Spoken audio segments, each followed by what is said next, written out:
A few months ago, Sky Eagle's name was added to a list of kids who plan to commit suicide together. The cops arrested me and they took me to the hospital and they wouldn't let me go. The 15-year-old has no idea who included her in the pact, but she has been suicidal in the past. She isn't alone. 30 names were on that list, kids as old as 15, as young as 12. Most Aboriginal, all of them from the Grandview Woodland neighborhood, just next to Canada's poorest postal code, Vancouver's downtown east side. Was there a group of people that were serious about committing suicide together? There was a couple that attempted suicide on that day, but most of them got released the same day as me. And what was the plan? What were they supposed to do? They were just supposed to attempt to commit suicide, and if it worked, and if it didn't, it didn't. Some teens had been exhibiting destructive behavior since the spring, drinking to the point of blacking out.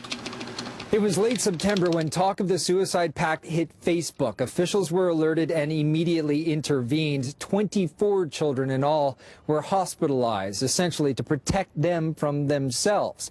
Since then, some have apparently returned to drinking. A couple have tried to take their own lives unsuccessfully. And local advocates here on the ground say their calls for action are being ignored. We need change now. The very lives of our young people are at risk. He's from a group representing Aboriginal people in Vancouver. After the pact, he wrote the minister, but says the province isn't doing enough to support the kids and others like them. There is a total void or vacuum around the existing 30 children.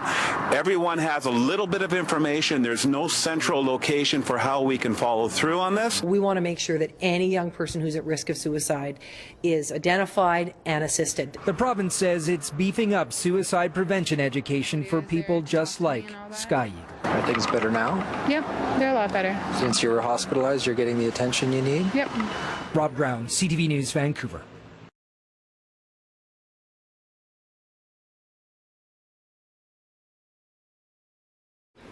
溫氏30幾名年齡介乎12至15歲嘅兒童，喺大約2個月前透過社交網站相約集體自殺嘅事件曝光之後，當局採取干預行動，一度將其中24人送到去醫院觀察。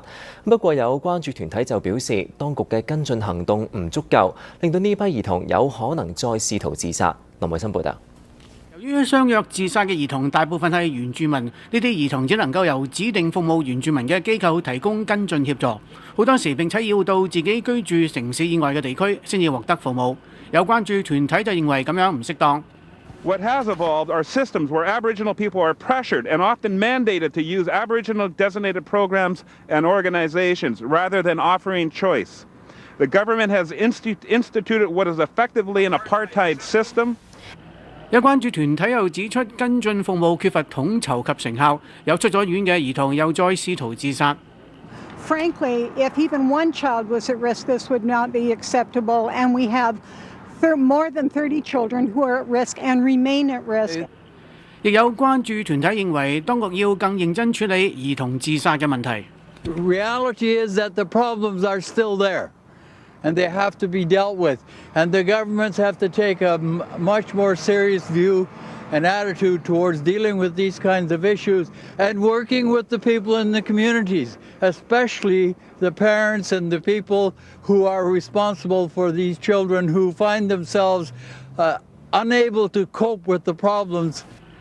佢又認為最重要嘅係要讓有需要接受協助嘅兒童能夠喺自己生活嘅社區內就可以獲取支援，無需分流到其他社區。新時代電視林偉森報導。